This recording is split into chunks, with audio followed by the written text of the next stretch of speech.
So what can you expect for the initial evaluation and consultation at my practice? Well, I'm Dr. James Johnson. I am the floater doctor. I'm medical director of Vitreous Floater Solutions. It is a specialty ophthalmology practice dedicated to the treatment of eye floaters.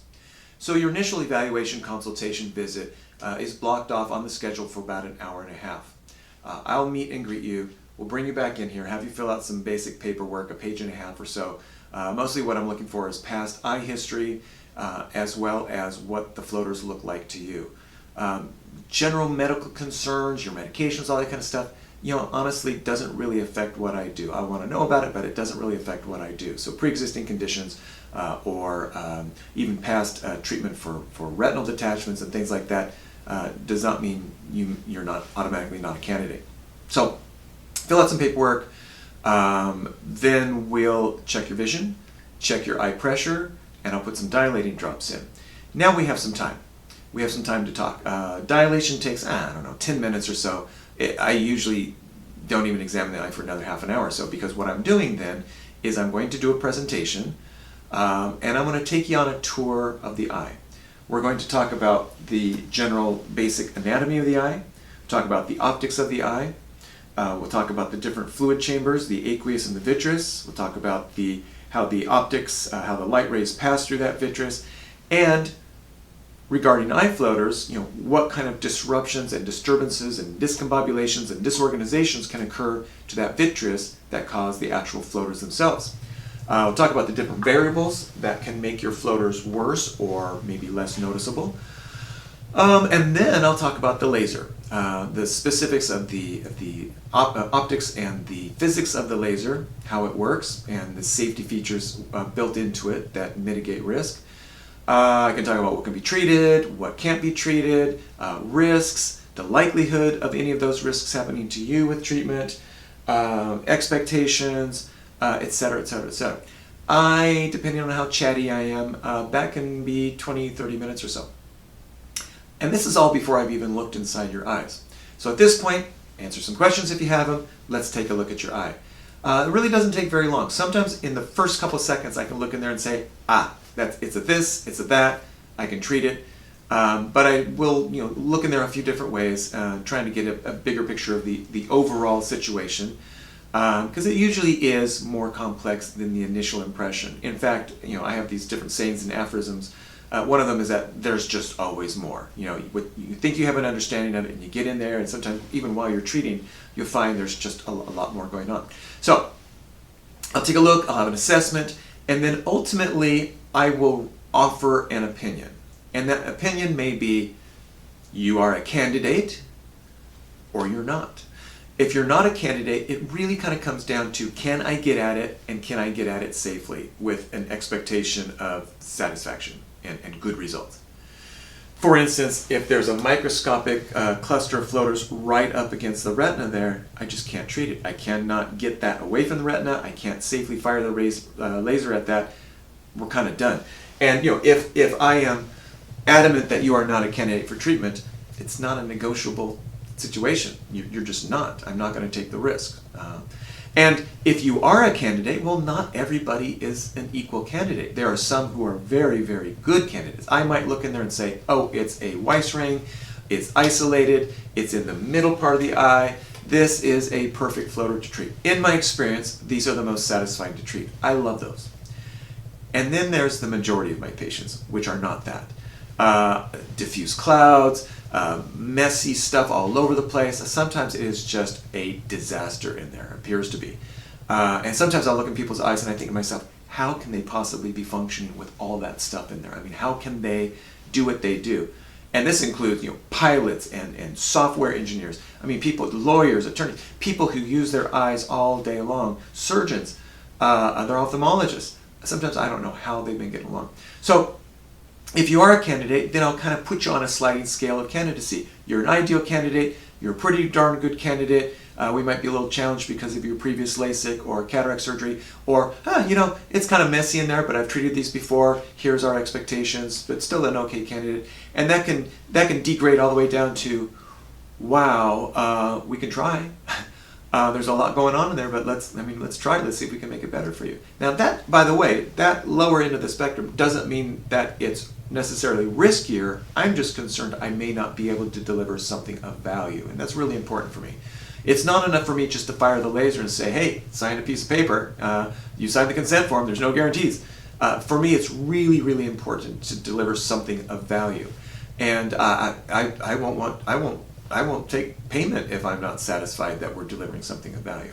That's a little quirky bit of my practice that matters. So anyways, offer an opinion, answer questions, we discuss, and if the patient is a good candidate for treatment, we both feel confident to proceed and want to proceed, we still have another half an hour to do treatment. So by this time, if the patient decides to proceed, I do have a 1.5-page consent form that basically is just a written short version of the lengthy conversation that I've had, a lengthy informed consent conversation that I've had with the patient. They'll read through that, sign it, and they're already dilated. All I have to do is put some dilating drops in and come on over here to the laser and get down to business. The procedure varies in length, 15, 20, 30, 40 minutes, sometimes longer, but kind of in that range. It is painless. I don't feel a thing. No, I'm kidding. The patient doesn't feel a thing. They're aware that something is happening. There's a little bit of a light show, there's gas bubbles being formed, there's sounds, but because we're delivering energy to inert, non-innervated, non-vascular tissue, there's no pain being transmitted to the patient. So it's an interesting experience for the patient because of the lights and the movement and stuff like that, but not uncomfortable. And by the way, that's not only not uncomfortable at the time of, but even afterwards. So, unlike typical surgeries or injuries where there's inflammation, there's inflammation builds for the next 2 to 3 to 4 days or so. There's really no inflammation. I've never seen an inflammatory response. And just as I don't expect any discomfort at the time of procedure, I really wouldn't expect any discomfort that evening or the next couple days or anything like that. So from the procedure standpoint, it's very well tolerated. And when you have these sort of ideal floaters to treat, it really can be pretty miraculous. For somebody who may have been suffering this anywhere from weeks to years, 15, 20, 30 minutes at the laser, and we're already 80, 90, 95% better. Those are the ideal situations. Painless. By the next day they come in just beaming, like super, super happy that they did this. And that's really, really nice. There's down at the further end of the spectrum, the other end of the spectrum, where it might be 30, 40, 50% better after that first treatment. You get into and do another treatment on day number 2, the next day or any other time after that. We might get another 20, 30, 40% of what remains. So for other of these that are much more difficult, it can take a bit more time to, take more treatment, and it's sort of incremental improvements.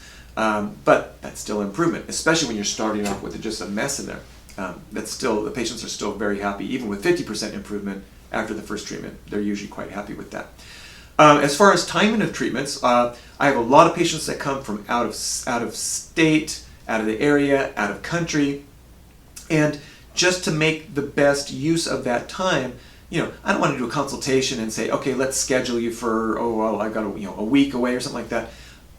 There's no presumption that they'll pursue treatment on the same date, but we have the opportunity. And the reality is that most people, if they're a candidate, by the time they've come here and traveled, they're like, if I'm a candidate, I'm going to get treatment. So very often we will do that on that first day. And then, because there's no healing or rehabilitation that really needs to take place, we can get in there on day number 2, the second day, and do more treatment if necessary. And if it's a very complex case and there's a lot of material, or the patient wants to jump in and do the 2 eyes, I won't do 2 eyes on the first date, but if they come back on day number 2 and all is well, and we want to proceed with the second eye, well then we can do that. We can do both eyes at that setting. And so if you're watching this and you're trying to figure out, what do I do? How do I schedule this? Well, I use an outsourced answering scheduling service. It's not here in this building. It's next town over. And they answer phone calls 24/7, 24 hours a day. I've asked them not to answer technical or medical questions or insurance questions or payment. They just don't know. All we do is we share a calendar. I've given them instructions to book a first-time patient for an hour and a half, and then any subsequent visit after that, day number 2, day number 3, anytime after that is an hour. Still, we'll block off an hour for any other visit. And as far as the number of days, without knowing what's going on, and say, well, 2, maybe preferably we could book 3, schedule Monday, Tuesday, Wednesday, Thursday, Friday, something like that. If you have if you perceive them to be really complicated, and you want to do both eyes, that's kind of what you're set on. Maybe even 3 or 4 days or so. I don't mind scheduling that, and if we don't need that, or even if you're not a candidate, we can just cancel them. You don't have to pay for that. But I would like to at least have that time set aside if we need it, and use it if we need it. As far as the practicalities and logistics, like practicalities, like free parking. I'm on the first level here. Many people wonder if they need to bring like a caretaker or somebody with them. The answer is, if that makes you feel comfortable, that's fine.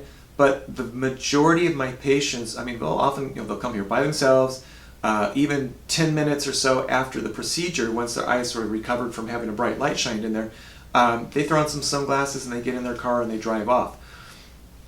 Pupils will be dilated, and they'll be dilated for a few hours afterwards. So, bring sunglasses. And if you really are bothered by being dilated and you're not going to feel comfortable driving, you've probably been dilated before, so that's basically what you can expect. Some people are just very sensitive to that. If that bothers you, you anticipate that, well then, maybe arrange to have somebody drive, or have an Uber or Lyft, drive you back to your hotel or something like that.